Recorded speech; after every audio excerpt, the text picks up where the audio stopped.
Hi friends, welcome to our channel Kutties entertainment. நம்ம சேனலில் entertainment மட்டும் இல்லாமல் குட்டீஸ்க்கு தேவையான ஹெல்த் ஐட்டம்ஸும் பார்ப்போம். அதே போல் தான் இன்றைக்கி ஒரு இம்யூனிட்டி ஹெல்த் ட்ரிங்க் பார்க்க போகிறோம். அதை எப்படி பண்ணுறதுன்னு வாங்க பார்க்கலாம்.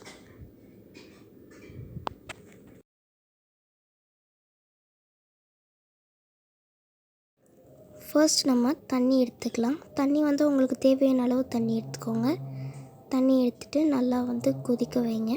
கொதித்ததுக்கப்புறமா நம்ம டர்மரிக் பவுடர் ஆட் பண்ணிக்கலாம்.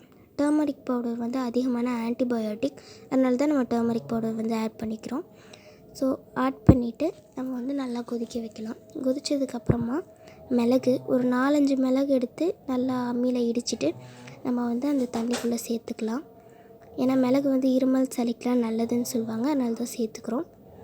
அதுக்கப்புறமா நம்ம ஜீரகம் சேர்த்துக்கலாம்.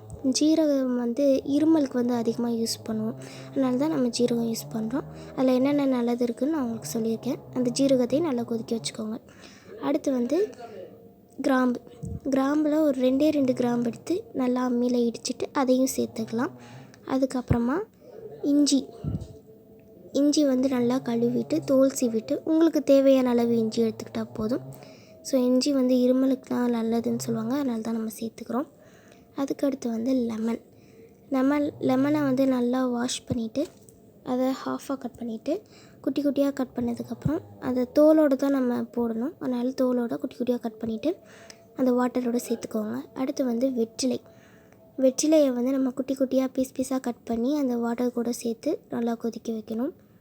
ஏன்னா வெற்றிலை இருமலுக்கெலாம் நம்ம அம்மா போட்டுவிடுவாங்க, விக்ஸை தடவி வாட்டி போட்டுவிடுவாங்க. ஸோ அதுக்கப்புறமா வேப்பிலை நல்லா கொழுந்து வேப்பிலையாக ஒரு கொத்து எடுத்து நம்ம போட்டுக்கலாம். ஏன்னா வேப்பிலை கசப்பு தன்மையுடையது, நம்ம ஃபுட்டில் எப்போயுமே கசப்பு இருக்கணும். அடுத்து நாட்டு சர்க்கரை. ஸோ ஒயிட் சுகர்லாம் இப்போ கெடுதின்னு சொல்கிறாங்க, அதனால் நம்ம நாட்டு சர்க்கரை எடுத்துக்கிறோம். பசங்கள்லாம் கசப்பு மட்டுமே கொடுத்தா சாப்பிட மாட்டாங்க இல்லையா, அதனால் நம்ம நாட்டு சர்க்கரை எடுத்துக்கலாம். அவ்வளோதான் ஃப்ரெண்ட்ஸ். அதுக்கப்புறம் நம்மளுக்கு அந்த கஷாயம் ரெடி ஆகிடும்.